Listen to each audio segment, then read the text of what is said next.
मित्रांनो, काही दरोडेखोर असे असतात ज्यांचं नाव घेतल्यावर आपल्या डोळ्यासमोर ते गुन्हेगार आहे असं येतच नाही. बंडखोर, जिद्दी, संघर्षशील असं त्यांचं जीवन आपल्यासमोर येतं आणि त्यांच्याविषयी एक आपुलकीची भावना मनामध्ये येते.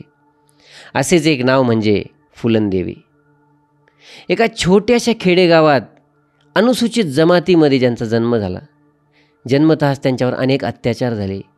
एका वयाने अतिशय मोठ्या माणसासोबत त्यांचं लग्न झालं. त्यांच्यावर खूप शोषण झालं. अनेक ठिकाणी त्यांचा अपमानही झाला आणि त्यानंतर त्या खासदार बनून संसदेमध्ये गेल्या.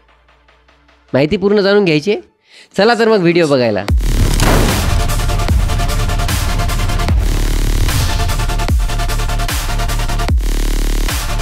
मित्रांनो, चंबलचं नाव घेतल्यावर आपल्या समोर येतात डाकू. आपल्या डोळ्यासमोर डाकू म्हणल्यानंतर काय येतं बरं?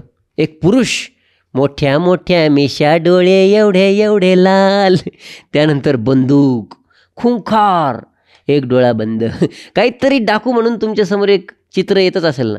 पण एका स्त्रीचं चित्र डोळ्यासमोर आलं तर बघा, ही एक अशी डाकू होती जिचं नाव घेतलं ना 1980च्या दशकामध्ये, ज्यावेळेस ती चंबलच्या ज्या इलाक्यातून जायची त्यावेळेस गावामध्ये स्मशान शांतता पसरायची. तिची दहशत एवढी असायची की लोक इतके घाबरायचे, तिचं नाव ऐकताच चळाचळा कापायचे. अशीच डॉन, डाकू, चंबलमधली एक महिला डाकू म्हणजे banded queen Phoolan Devi. 10 August 1963 Uttar Pradesh येथील जालोन या ठिकाणी, गुरहा कापुरवा या ठिकाणी फुलनदेवी यांचा जन्म झाला. त्यांच्या वडिलांचे नाव देवीदीन असे होते. ते मल्ला या जमातीमधील होते. अतिशय मागासलेली आणि दीन अशी ही जमात होती. मित्रांनो, फुलनदेवी सोडता त्यांच्या कुटुंबामध्ये 3 बहिणी आणि 1 भाऊ असं हे कुटुंब होतं.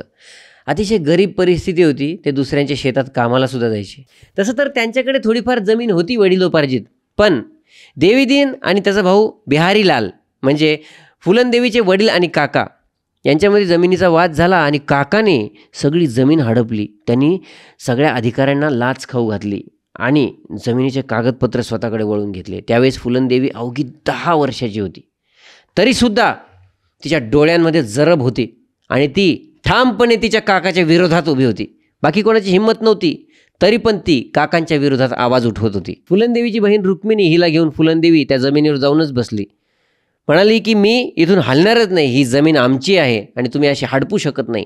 म्हणून तिथं बसून राहिली ती. त्यानंतर मयादीन नावाचा तिचा चुलत भाऊ तिथं आला. तिने तिला कुत्र्यासारखं मारलं. एवढं मारलं अर्धमेली होऊन ती बेशुद्ध झाली, तरीसुद्धा तिथून उठून गेली नाही. मित्रांनो, फुलनदेवीचा असा हट्टी स्वभाव तिलाच अंगलट आला होता. तिच्या वडिलांनी तिला एक सायकल आणि गाईच्या बदल्यात पुत्तीलाल नावाच्या एका 45 वर्षाच्या माणसाच्या ताब्यात सोपवून दिलं होतं. त्याच्याशी लग्न लावून दिलं होतं म्हणण्यापेक्षा त्याच्या ताब्यात देऊन टाकलं होतं असं म्हणणंच योग्य ठरेल, कारण ती केवळ 11 वर्षाची होती.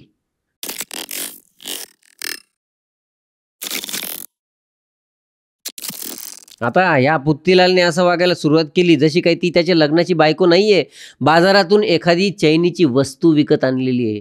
अशा प्रकारची ट्रीटमेंट तो तिच्याशी करायला लागला. 11 वर्षाच्या फुलनदेवीचं तो लैंगिक शोषण करायला लागला, तिला त्रास द्यायला लागला आणि स्वतः तो होता 45 वर्षाचा. त्यानंतर तिची तब्येत इतकी बिघडायला लागली, तिला इतका त्रास व्हायला लागला, तिला हे सगळं असह्य व्हायला लागलं. त्यानंतर ती पळून आली तिच्या माहेरी. आल्यानंतर आजूबाजूचे लोक बघायला लागले, नाव ठेवायला लागले. त्या काळात लग्न झालेली एखादी मुलगी आपल्या माहेरी पळून येते म्हणजे खूप शर्मेची गोष्ट असायची. तिच्या वडिलांसाठी सुद्धा, तिच्यासाठी सुद्धा आणि तिच्या कुटुंबियांसाठी सुद्धा. आणि शेजारी पाजारी नावच ठेवायचे. त्या मुलीला तिच्या आईनं सांत्वना द्यायला पाहिजे. पण तिची आई काय म्हणाली, अगं तू इथं पळून येण्यापेक्षा कुठंतरी एखाद्या विहिरीमध्ये उडी मारून जीव दिला असता तरी चालला असता आम्हाला, पण तू इथं कशासाठी आली. आणि अशाच वेळी तिच्या भावाशी पण गाठ पडली. चुलत भाऊ तोच ज्याने तिला मारलं होतं. नंतर त्यावेळेस तिनं इतका राग आला तिनं काय केलं, दगड घेतला आणि तिच्या भावाचं डोकंच फोडलं. आता अशा वेळेस तिच्या आईनं तिची बाजू घ्यायला पाहिजे ना, समजून घ्यायला पाहिजे. बाळा काय झालं, काय नाही, कशामुळे पळून आली. 11च वर्षाची मुलगी होती, ती पळून आली म्हणल्यावर तिची आई तिला म्हणाली, तू कुठंतरी विहिरीत जाऊन जीव द्यायला पाहिजे होता, तू इथं कशाला आली. आमच्या कुटुंबाला तू कलंक झालेली आहेस, तू पळून आलीस तर. तू जीव देऊन टाक असं आईने सांगितलं. आणि त्याचवेळी तिचा भाऊ, जो चुलत भाऊ तिला मारलं होतं कुत्र्यासारखं, तो तिच्या समोर आला. तिनं त्याला बघितलं, हिच्या डोक्यात राग गेला. तिने दगड घेतला आणि त्या भावाचं डोकंच फोडलं. त्यामुळं 1979 साली फुलनदेवीला जेलमध्ये जावं लागलं. बरं, जेलमध्ये गेल्यावर सुद्धा पोलिसांनी तिच्यासोबत शोषणच केलं, तिला त्रासच दिला.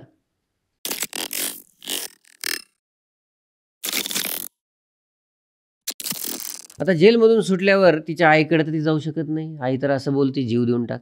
त्यानंतर नाईलाजाने कुठे जाईन ती तिच्या पतीकडेच गेली, ज्याने एक सायकल आणि गाईच्या बदल्यात तिला आणलं होतं. तिच्याकडे गेली. पाहते तर काय, त्या माणसाने आता अजून एक मुलगी आणली होती. दुसऱ्याच मुलीशी त्याने लग्न केलं होतं. ही पळून गेली म्हणल्यावर त्याच्या काही डोक्यात त्याला काही परिणामच नाही झाला त्या गोष्टीचा. एक बायको पळून गेली तर एखादं माहेरी जातं, काय झालं बाबा, मुलगी कुठे आहे, चला वापस घेऊन जातो मी, माझीच बायको आहे, पळून गेली, तिला वापस घेऊन. त्याला काय देणं घेणं नव्हतं. एक गेली तर दुसरी विकत आणली त्यांनी. त्या तिच्या नवऱ्याच्या नवीन बायकोने, तिच्या नवऱ्याची बायको, तिने तिला कुत्र्यासारखं मारलं, नवऱ्याने सुद्धा मारलं. काय करेन बिचारी आता. मग ती परत माहेरी आली. आणि माहेरी आल्यावर सगळ्यात जास्त डोकं कोणाचं दुखलं तर तिच्या काकाचं. कारण तिच्या काकाच्या विरुद्ध ठामपणे फुलनदेवी उभी असायची. तिथे आल्यावरही तिचा तोच आविर्भाव होता. मग काकाने ठरवलं, आता आपण काय करू, चंबलच्या एखाद्या डाकूच्या ताब्यात या फुलनदेवीला देऊन टाकू. मग ठरल्याप्रमाणे त्या गावात डाकू आले. डाकू गुजरच्या ताब्यात तिला द्यायचं असं ठरलं गेलं. पण ह्या डाकू गुजरला बघताच फुलनदेवी ताबडतोब पळून गेली. ती पळून गेल्यावर डाकू गुजरला इतका राग आला, त्याने तिच्या लहान भावाला पकडलं, मी याला घेऊन चाललो म्हणे. मग तिच्या लहान भावाला वाचवायसाठी फुलनदेवीला त्या डाकू गुजर समोर आत्मसमर्पण करावंच लागलं. ती त्याच्यासोबत गेली. आता हा डाकू गुजर तो काही साधा नव्हताच, तो डाकूच होता. तो आता तिच्यावर येऊन शोषण करायला लागला, तिला खूप त्रास द्यायला लागला, तिला जगणं मुश्किल करून टाकलं त्याने. आता या डाकू गुज्जरच्याच गँगमध्ये विक्रम मल्ला नावाचा या फुलनदेवीच्याच जमातीचा एक माणूस होता. आणि त्याला फुलनदेवीबद्दल सगळी माहिती होती. तिने तिच्या चुलत भावाला मारलं, नंतर जेलमध्ये गेली, तिच्यासोबत काय अत्याचार झाले, तिच्या नवऱ्याने तिला काय काय केलं, सगळं त्याला माहीत होतं. त्याला फुलनदेवीबद्दल आपुलकीची भावना होती. आता या विक्रम मल्लाने त्या बाबू गुजरला समजून सांगायला सुरुवात केली, सरदार तिला नका त्रास देऊ, तिने जीवनामध्ये खूप हालापेष्टा सोसलेल्या आहे, ती किती लहान आहे, लहान वयात तिचं लग्न झालं, तिला जेलमध्ये जावं लागलं, पोलिसांनी त्रास दिला, आता तुम्ही कशाला त्रास देताय, तिला एक चांगली बायको म्हणून तुम्ही ठेवू शकता, तिच्यासोबत प्रेमाने राहा. तो डाकू गुज्जर म्हणला, ए जाय रे तिकडं, मला काय समजून सांगतो तू, मी सरदार आहे तुझा. या गोष्टीचा विक्रम मल्लाला एवढा राग आला, त्याने त्या डाकू गुजरला मारूनच टाकलं. त्यानंतर स्वतः तो त्या टोळीचा सरदार झाला. त्यानंतर मग त्याने फुलनदेवीला स्वतःचे सगळे डावपेच शिकवायला सुरुवात केली. तो तिला बरोबरीची वागणूक द्यायला लागला. त्यानंतर चोरी करणे, डाका टाकणे किंवा रायफल चालवणे या सगळ्या प्रकारचे गुन्हे त्याने फुलनदेवीला शिकवले. फुलनदेवीने सुद्धा आपले गुलामगिरीचे जीवन त्यागून टाकले.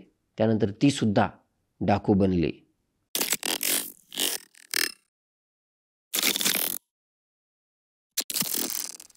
आता इतक्या वर्षानंतर जीवनात पहिल्यांदा कोणीतरी व्यक्ती आपली बाजू घेतोय, सहानुभूतीने आपल्या बाजूने उभं राहतोय म्हणल्यावर फुलनदेवीला हा विक्रम मल्ला आवडायला लागला. मग त्यांच्यामध्ये साहजिकच प्रेम संबंध झाले. ते प्रेमाने राहायला लागले. मग त्यांनी खूप मोठ्या मोठ्या कामगिरी केल्या. मोठमोठ्या घरी त्यांनी श्रीमंत लोकांच्या घरी डाके टाकायला सुरुवात केली आणि पाहता पाहता खूप मोठी संपत्ती गोळा केली. आता या विक्रम मल्लामुळे फुलनदेवीला सुद्धा त्यांच्या गँगमध्ये खूप मानसन्मान मिळायला लागला. सगळेजण तिच्याकडं पण एक सरदार म्हणून बघायला लागले. देवरिया, कानपूर आणि ओराई या क्षेत्रामध्ये ते सतत आपली जागा बदलत राहायचे. कधी इथे राहायचे, कधी तिथे राहायचे, कधी दुसरीकडे लपायचे. का? पोलिसांच्या नजरेत येऊ नये म्हणून, पोलिसांपासून वाचण्यासाठी ते या भागात नेहमी स्थलांतर करत राहायचे. एवढं होऊन सुद्धा फुलनदेवीच्या मनातली माणुसकी मेली नव्हती. तिचं मन अजूनही चांगलं होतं. ती गरिबांना मदत करायची, गरिबांकडं आपुलकीनं बघायची. त्यामुळं गरीब लोक तिला दसयू सुंदरी असं देखील म्हणायला लागले होते. अल्पावधीतच सगळीकडे ती प्रसिद्ध झाली. रॉबिन हुडप्रमाणे ती गरिबांना मदत करायची आणि श्रीमंत लोकांना लुटायची. अशा प्रकारचं तिचं नाव झालं.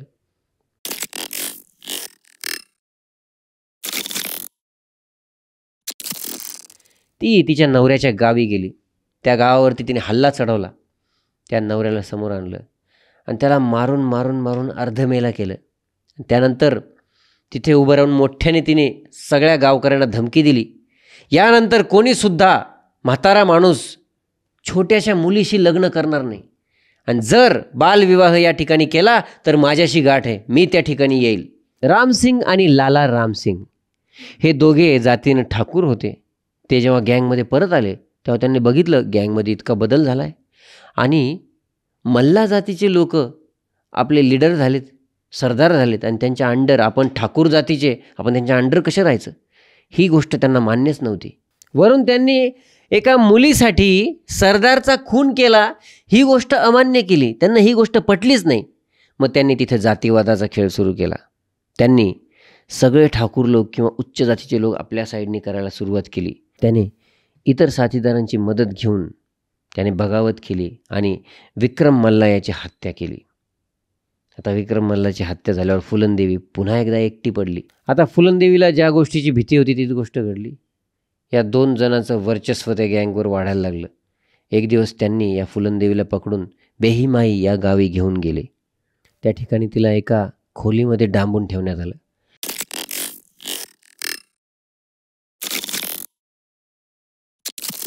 त्या ठिकाणी एका बंद खोलीमध्ये तिला डांबण्यात आलं आणि तब्बल 3 आठवडे 10 ते 15 जण तिच्यावर रोज अत्याचार करत होते. मित्रांनो, तिला कधीकधी गावामध्ये निर्वस्त्र करून पाठवण्यात यायचं आणि विहिरीतून पाणी काढून आणायला सांगण्यात यायचं. मित्रांनो, तिचं जीवन पुन्हा एकदा अत्याचार सोसण्यामध्ये जायला लागलं. ती पुन्हा एकदा अत्याचाराला बळी पडली होती.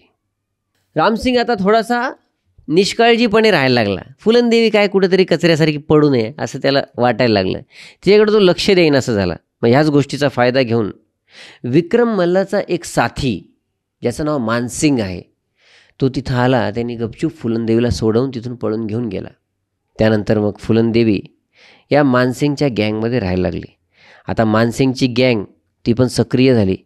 ती हळूहळू या रामसिंगपासून लपून लपून कारवाया करायला लागली. पण हळूहळू जेव्हा त्यांची गँग मजबूत व्हायला लागली तेव्हा फुलनदेवी एकदम समोर येऊन काम करायला लागली.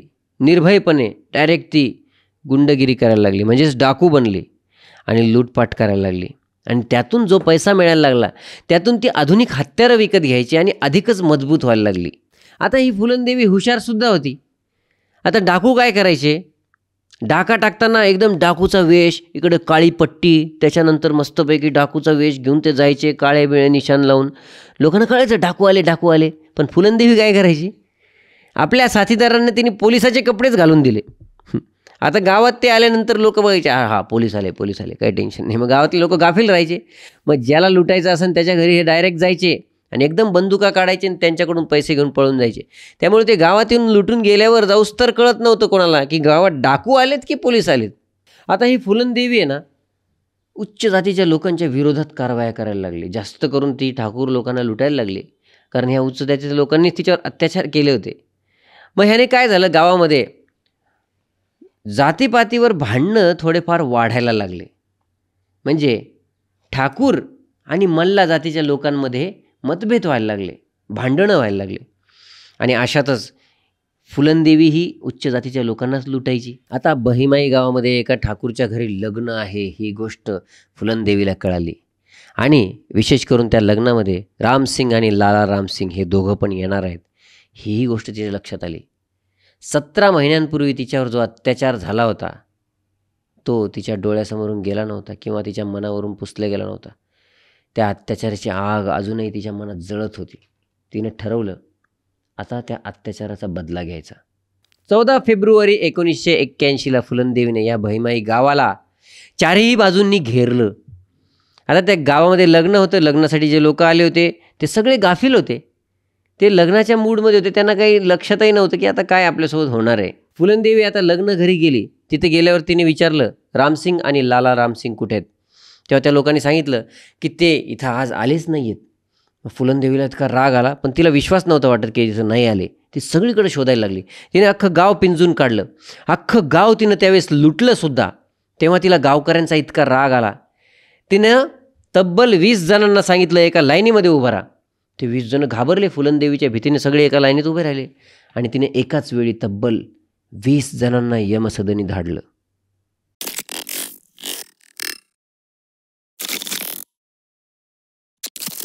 ज्यावेळेस तिथं घटनास्थळी पोलीस आले त्यावेळेस तिथे 20 प्रेतं आणि त्यांच्या रडणाऱ्या 20 बायका याशिवाय काहीच त्यांना दिसलं नाही.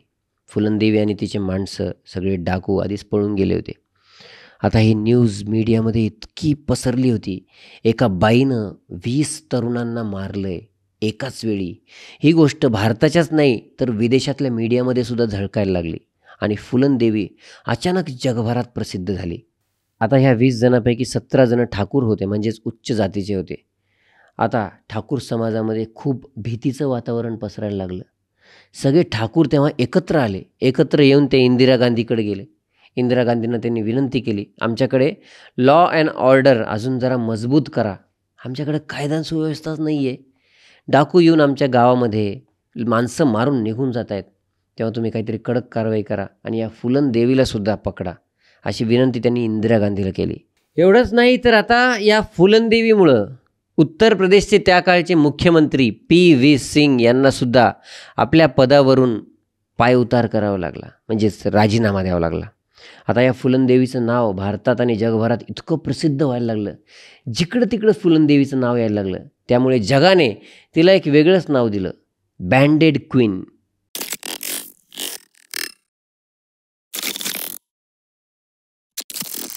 आता ही फुलनदेवी काही लोकांसाठी मसीहा होती, म्हणजेच रॉबिनहूड होती, तर काही लोकांसाठी ती शैतान होती, त्यांची दुश्मन होती. त्या 20 जणांना तिने त्या गावात मारलं होतं. त्या 20 जणांचं स्मारक त्या गावकऱ्यांनी त्या गावामध्ये उभं केलं होतं. त्या गावासाठी तर फुलनदेवी खरंच एक दुश्मन होती. आता फुलनदेवीला उत्तर प्रदेश आणि मध्य प्रदेश या दोन्ही ठिकाणचे पोलीस शोधत होते, पण ते अतिशय परेशान होऊन जायचे, कन्फ्यूज होऊन जायचे. कारण की फुलनदेवीच्या गँगमधले सगळेच लोक पोलिसांचेच खाकी कपडे घालायचे. त्यामुळे ते ओळखायचे कसे? अनेकदा पोलीस त्यांना पकडायला जायचे आणि रिकाम्या हाताने परत यायचे, कारण कधीकधी तर त्यांच्या ड्रेसवरती स्टार पण दिसायचे. त्यामुळे ते खरंच पोलीस आहेत की काय अशी समजूत पोलिसांना व्हायची आणि त्यांचा गोंधळ उडायचा. त्यामुळे ह्या फुलनदेवीला पकडणं खूपच मुश्किल होत चाललं होतं. पण आता मुश्किल फक्त पोलिसांनाच नव्हती, तर मुश्किल फुलनदेवीलासुद्धा होती. कारण सगळे पोलिस कुत्र्यासारखे फुलनदेवीच्या मागे होते, जागोजागी पोलिस होते. त्यामुळे तिला लूटपाट करणं किंवा दरोडा टाकणं जरा मुश्किल वाटायला लागलं. बरं, तिचे माणसंही थोडेफार कमी होत चालले होते. आता पोलिसांच्या चकमकीत एक एक करून बरेच माणसं तिचे मरायला लागले होते. 2 वर्षात तिची गँग थोडीशी कमी झाली होती. आणि आता तर पोलिस अजून चौताळले होते. पोलिसांनी आता ती सापडत नाही आहे म्हणल्यावर तिच्या घरच्यांना त्रास द्यायला सुरुवात केली होती. एकदा तर पोलिसांनी कहरच केला. पोलिसांनी तिच्या आईलाच धरून आणलं. तिच्या आईची काय चूक बरं? तिच्या आईची एवढीच चूक की तिने तिच्यावर प्रेम नाही केलं, म्हणूनच ती गुंड बनली, डाकू बनली. पण आईला पकडून पोलीस घेऊन गेले आणि जेलमध्ये डांबून टाकलं. तब्बल 5 महिने ती जेलमध्ये होते. पोलिसांना वाटलं आता फुलनदेवी येईल हिला सोडवायसाठी, मला पकडा, हिला सोडून द्या असं म्हणायला. पण फुलनदेवी काय आलीच नाही. आता फुलनदेवी भारतातली सगळ्यात जास्त मोस्ट वॉन्टेड बनली होती. फुलनदेवी व्यतिरिक्त त्या चंबलमध्ये मलखान सिंग राजपूत नावाचा एक डकैत डाकूसुद्धा होता. तोही छोटे मोठे लूटपाट करायचा. आता पोलिस फुलनदेवीच्या मागं कुत्र्यासारखे लागले होते म्हणल्यावर त्यांना फुल नाही फुलाची पाकळी म्हणून तो मलखान सिंग राजपूत भेटला. म्हणजे पकडायला गेले ते फुलनदेवीला आणि ताब्यात आला हा. त्याला वाटलं असं त्याला फुलनदेवीच्या नादात मी उगाच पकडला गेलो. पण तो पकडला गेला आहे. त्या पकडण्यामध्ये SP राजेंद्र चतुर्वेदी यांचा खूप मोठा हात होता. त्यामुळे फुलनदेवीला पकडण्यासाठी याच्यावरच जिम्मेदारी सोपवण्यात आली, SP राजेंद्र सिंग चतुर्वेदी.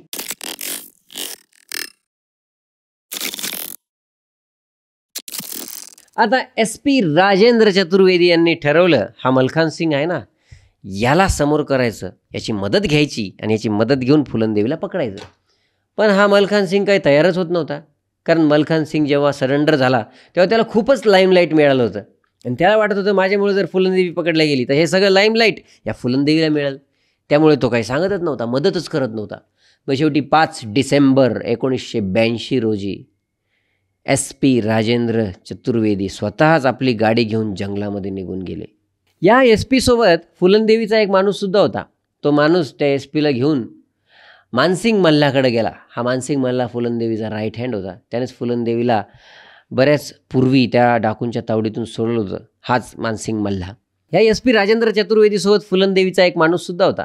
तो माणूस ह्या SPला घेऊन मानसिंग मल्हा या फुलनदेवीच्या राईट हँडकडे गेला. हा तोच मानसिंग ज्याने ह्या फुलनदेवीला मागे डाकूंच्या तावडीतून सोडवलं होतं.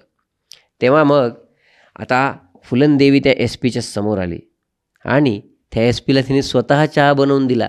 नंतर त्यांची बातचीत सुरू झाली. मग फुलनदेवीने या एस पी राजेश चतुर्वेदीला विचारलं, तुम्हाला काय पाहिजे नेमकं, तुम्ही इथं कशासाठी आले? हा राजेश चतुर्वेदी बोलला, तुम्ही सरेंडर करून टाका, आता तुमच्यासाठी सगळेच जण परेशान आहे, आम्ही तुम्हाला काय मारणार नाही, आम्ही तुम्हाला कोर्टात पेश करू आणि नंतर बघू पुढं काय होतं, पण तुम्ही मरणार नाही याची जिम्मेदारी मी घेतो. फुलनदेवी चिडली, उठ इथून, ठेव चहा खाली, निघ इथून.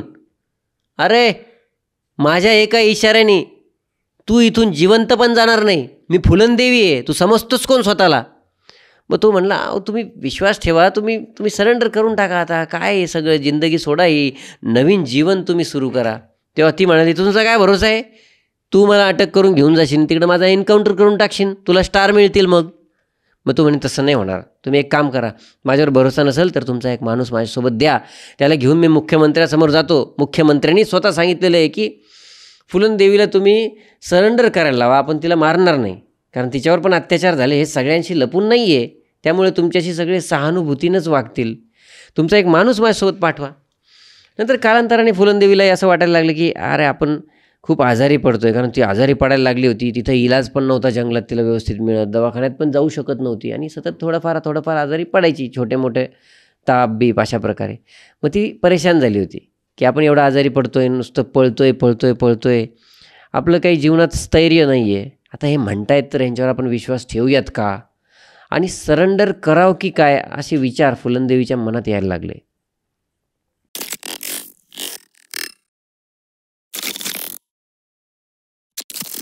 पण आता सरेंडर होण्यासाठी या फुलनदेवीच्या खूप अटी होत्या. आता तिनं ना ठाकूर लोकांना मारलं होतं, त्यामुळे गावात तिला राहायची भीती वाटणार होती, कारण की ठाकूर लोक परत तिला येऊन मारतील. म्हणून तिने सांगितलं की मला मध्य प्रदेशमध्ये जागा द्या, मानसिंगच्या कुटुंबियाला आणि माझ्या कुटुंबियाला राहता यावं अशी जागा आणि जमीन मध्य प्रदेशमध्ये द्या, आणि त्याचबरोबर माझ्या भावाला सरकारी नोकरीसुद्धा द्या. अशा प्रकारच्या मागण्या तिच्या होत्या. तिच्या अजूनही काही मागण्या होत्या. ती म्हणाली, मला तुम्ही ए ग्रेड जेलमध्येच ठेवा, नाहीतर जेलमध्ये काय होतं हे तिला आधी माहीतच आहे, सगळेजण अत्याचार करतात, त्यामुळे तिला त्याची भीती होती. त्यामुळे ती म्हणली, मला तुम्ही चांगल्या ए ग्रेडच्या जेलमध्ये ठेवा. त्यानंतर सगळे आम्ही सरेंडर जेव्हा होऊ तेव्हा माझ्या सगळ्या साथीदारांना तुम्ही जिवंत ठेवायचं, एकालाही फाशीची शिक्षा द्यायची नाही. अजून काही अतरंगी मागण्या होत्या. ती काय म्हणाली, मी सरेंडर करणार पण स्टेजवर करणार, सगळे लोक असणार तिथं, सगळ्यांसमोर मी सरेंडर करणार, आणि त्याचबरोबर स्टेजवर दुर्गादेवी आणि महात्मा गांधी यांचा फोटो ठेवा, आणि त्या फोटोसमोरच मी माझे सगळे हत्यार ठेवणार, आणि त्या फोटोसमोर हत्यार अर्पण करून मी सरेंडर करणार. अशा मागण्या तिच्या होत्या. आता पोलिसांना बऱ्याच दिवसानंतर एक आशेचा किरण दिसायला लागला होता. मग त्यामुळे त्यांनी तिला पकडण्यासाठी किंवा तिचं सरेंडर व्हावं यासाठी तिच्या सगळ्या अटी बिनशर्त मान्य केल्या. पण इथे एक घोळ झाला. मध्य प्रदेशमध्ये तिच्या कुटुंबियांना घेऊन यायचं होतं, ही गोष्ट जरा जड गेली, आणि त्या गोष्टीमध्येच उत्तर प्रदेश आणि मध्य प्रदेशचे पोलिसच आपापसात भांडायला लागले. ज्यावेळेस जालौनमधून भिंडमध्ये या मध्य प्रदेशचे पोलिस तिला घेऊन येत होते, तेव्हा उत्तर प्रदेशाच्या पोलिसांनी मध्य प्रदेशच्या पोलिसावर किडनॅपिंगची केसच टाकली. आता परत एकदा प्रयत्न केला मग मध्य प्रदेशच्या पोलिसांनी, ते फुलनदेवीला आणण्यासाठी परत एकदा यूपीमध्ये गेले. यूपीमध्ये गेल्यावर तिथल्या पोलिसांनी इकडच्या पोलिसांनाच अटक करून टाकलं. आता मोठी विचित्रच परिस्थिती झाली. 2 वेगळ्या राज्यातल्या पोलिसांमध्येच गोळीबार व्हायला लागला. आता डाकू भांडतायत, डाकू पोलीस भांडतायत, पोलीस डाकू भांडतायत, ही गोष्ट वेगळी. पोलीसच गोळीबार करायला लागले, आणि ह्या गोळीबारामध्ये एका माणसाला गोळीसुद्धा लागली. आता ह्या सगळा गोंधळ बघून फुलनदेवी म्हणले, ह्याच्या आयला मी नाही सरेंडर होणार, याला तुमच्यात तुम्हाला मेळ नाही आहे, तुमच्यामध्ये माणुसकीत नाही, तुम्हीच आपसात भांडायला लागले, आणि मला काय सुरक्षित ठेवणार तुम्ही? माझं बरं आहे, मी चालले जंगलामध्ये, जे भेटन ते तिकडं मस्तपैकी खायचं, लोकांना लुटायचं, मस्त आराम करायचा जंगलामध्ये, इकडं तिकडं पळन मी, पण माणुसकीनी तर राहीन, मला नाही बाबा सरेंडर करायचं, म्हणून ती परत जंगलामध्ये गेली. हा सगळा गोंधळ बघून मग SP राजेंद्र चतुर्वेदी पुन्हा आले. ते पुन्हा फुलनदेवीकडे गेले. आता दुसऱ्यांदा त्यांना तिचा विश्वास जिंकायचा होता. आता दुसऱ्यांदा विश्वास जिंकणं किती अवघड आहे. एकदा तुटला की जुळत नसतो विश्वास, आणि आता पुन्हा दुसऱ्यांदा मिळवायचा आहे. त्यामुळे त्यांनी त्यांच्यासोबत त्यांची पत्नी आणि लहान मुलगा दोन्ही घेऊन त्या जंगलामध्ये गेले. ते फुलनदेवीकडे गेले. तिथे गेल्यावर त्यांनी त्यांचा चिमुकला मुलगा फुलनदेवीच्या मांडीवर बसवला आणि म्हणाले, हे बघा तुम्हाला अजून पण माझ्यावर विश्वास येत नसेल ना, तर तुम्ही ह्या मुलाला तुमच्यासोबत ठेवा. जोपर्यंत तुमची व्यवस्थित व्यवस्था होत नाही तोपर्यंत हा मुलगा तुमच्याकडेच राहील, असं आश्वासन त्यांनी फुलनदेवीला दिलं. आता हे ऐकून फुलनदेवीचं हृदय पुन्हा द्रवलं. मग तिला परत विश्वास वाटायला लागला, नाही चल जाऊ द्या, माणुसकी अजूनसुद्धा आहे, आपण सरेंडर करू.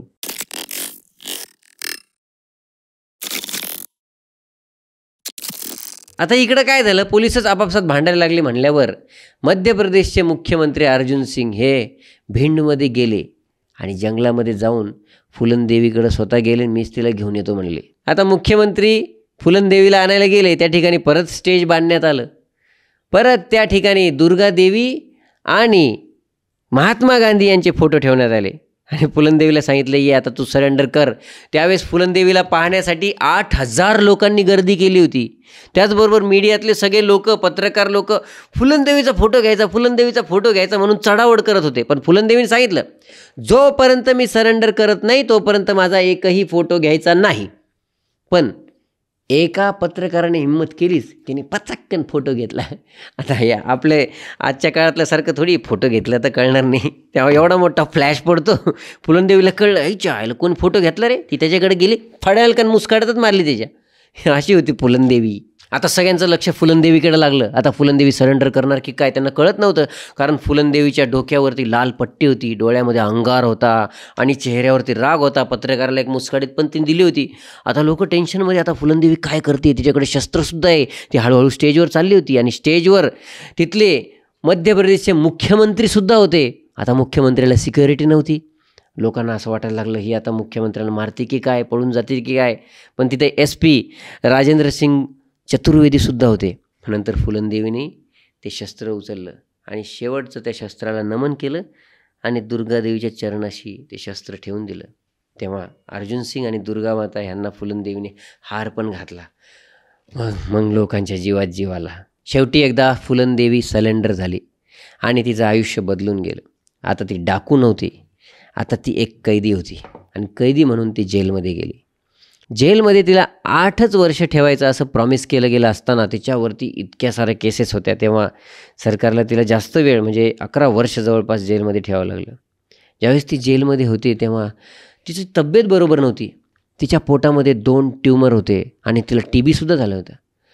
मग तिच्यावर उपचार सुरू झाले आणि मग पोलिसांनी उपचार करण्यासाठी तिला न विचारता तिची स्टेरॉक्टमी केली होती. म्हणजेच ती आता इथून पुढं कधी आई बनू शकणार नव्हती. ही शस्त्रक्रिया केली आणि तिला विचारलं पण नाही.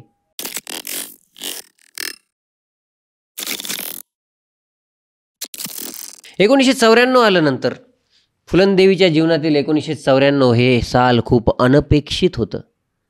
त्यावेळेस मुलायम सिंग यादव यांनी काय केलं, तिच्यावरचा एकूण एक आरोप ड्रॉप करून टाकला. फुलनदेवी एकदम निर्दोष आहे, तिला क्लीन चिट दिली. आता फुलनदेवी आझाद होती, निर्दोष होती. एवढंच नाही तर मुलायम सिंग यादव यांच्या समाजवादी पार्टीची ती उमेदवारसुद्धा होती, कारण मुलायम सिंग यादव यांनी तिला दलित वोट बँकसाठी सीट दिली होती. याच वर्षी 1994ला या फुलनदेवीच्या आयुष्यावर एक पिक्चर निघाला, बँडेड क्वीन. शेखर कपूर यांनी हा चित्रपट दिग्दर्शित केला होता. बँडेड क्वीनची भूमिका सीमा बिस्वास यांनी केली होती आणि हे चित्रपट इतका गाजला, जगभरात पोहोचला. कांस्य फिल्म फेस्टिवलमध्ये अवॉर्डसुद्धा या चित्रपटाला मिळाला. त्यानंतर फुलनदेवी जगभरात प्रसिद्ध झाली. तिची कीर्ती एवढी वाढली की सगळ्यांच्या तोंडात एकच नाव होतं, ते म्हणजे फुलनदेवी. पुढे 1996ला आपली फुलनदेवी म्हणजेच बँडेड क्वीन हिला मिर्झापूर येथे समाजवादी पार्टीकडून तिकीट मिळालं होतं आणि मग लोकांचा विरोध सुरू झाला, कॉन्ट्रोवर्सी पण सुरू झाली की तुम्ही आता एका दरोडेखोराला संसदेमध्ये बसवणार की काय, अशी चर्चा सुरू झाली. पण दलित लोकांचा खूप मोठा पाठिंबा या फुलनदेवीच्या मागे होता आणि त्यामुळेच फुलनदेवी निवडूनसुद्धा आली. मल्ला समाजासाठी आता खूप मोठी अभिमानाची गोष्ट झाली होती, कारण मल्ला समाजामधून एकसुद्धा व्यक्ती आत्तापर्यंत संसदेमध्ये गेला नव्हता. ही पहिली व्यक्ती होती जी त्या समाजाची असून संसदेमध्ये गेली होती आणि तिचं हे यश पोकळसुद्धा नव्हतं. तिने हालापेष्टा सहन केल्या होत्या आणि तिला मल्ला समाजासाठी आणि दलित समाजासाठी काही ना काही करायची ओढच होती. त्यामुळे ती दलित समाजासाठी खूप चांगल्या चांगल्या गोष्टी करायला लागली, त्यांच्या समस्या समजून घेऊ लागली आणि संसदेमध्ये त्यांच्या समस्या मांडू लागली. आता तिला वुमन एम्पॉवरमेंटचा सिम्बॉलही म्हटलं जाऊ लागलं. दिल्लीमध्ये अशोक रोड येथे गव्हर्नमेंटचं एक घरसुद्धा तिला राहायसाठी देऊन टाकलं.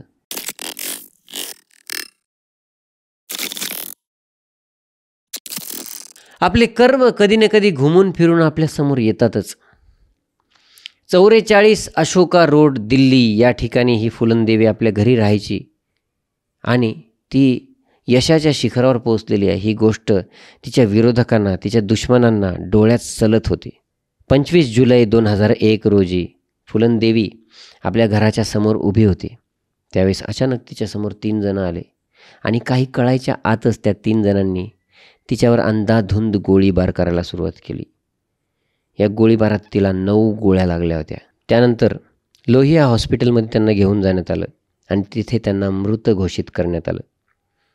मित्रांनो, मला सांगा, फुलनदेवी डाकू होती, गुन्हेगार होती, बरेचसे खून लूटमार तिने केली. पण मित्रांनो, जेव्हा माती कुंभाराच्या त्या मशीनवर ठेवण्यात येते तेव्हा ती माती घडवण्यामध्ये त्या कुंभाराचाच हात असतो.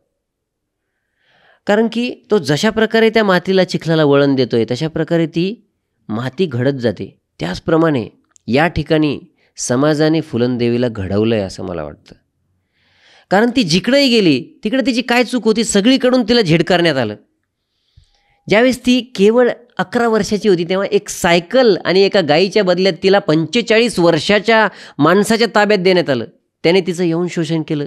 त्यानंतर ती त्याला घाबरून घरी पळत आली. तेव्हा तिच्या आईने सुद्धा तिला स्वीकारण्यास नकार दिला, कारण तिचं लग्न झालं, तू तिकडे जा म्हणून. तिच्या परिवाराने सुद्धा तिला झिडकारलं, कारण की ती जमिनीसाठी, स्वतःच्या हक्काच्या जमिनीसाठी लढतीये. नंतर ती डाकू बनली. डाकू बनल्यावर सुद्धा तिच्यावर अत्याचार झाले. पोलिसांनी तिला पकडल्यानंतर पोलिसांनी सुद्धा तिच्यावर अत्याचार केले. मग मित्रांनो, तिनं कोणावर भरोसा ठेवायचा? आणि तिला डाकू बनण्यामागं कोणाचा हात आहे? या समाजाचाच हात आहे मित्रांनो. संघर्ष, सूड, बदल आणि पुनर्जन्म याचं प्रतीक म्हणजे फुलनदेवीचं जीवन. मित्रांनो, फुलनदेवीच्या या जीवनानंतर बऱ्याच लोकांनी समाज, पोलीस आणि प्रशासन यांच्यावर खूप मोठे प्रश्न उभे केले. त्यांचं जीवन शोषित महिलांसाठी आजही संघर्ष आणि आशेचा किरणच आहे. मित्रांनो, फुलनदेवीची ही कथा तुम्हाला कशी वाटली? तिचं जीवन हे कसं वाटलं? आणि तिचं जीवन घडण्यामागे कुणाकुणाचा हात आहे असं तुम्हाला वाटतं? तुम्ही कमेंटमध्ये नक्की कळवा. आणि तुमच्या प्रतिक्रिया तुम्ही आम्हाला फोनद्वारे सुद्धा कळवू शकता, व्हॉट्सॲपवर सुद्धा कळवू शकता. आमचा नंबर आहे 9739739890. हा व्हिडिओ तुम्हाला कसा वाटला? जर आवडला असेल तर कमेंटमध्ये नक्की सांगा. जर तुम्हाला हा व्हिडिओ आवडला असेल तर अन्न, वस्त्र आणि गण हा कार्यक्रम नेहमी पाहत राहा. त्यासाठी मागोवाला सबस्क्राईब करा आणि मित्रांपर्यंत हे सगळे व्हिडिओ शेअर करा. धन्यवाद.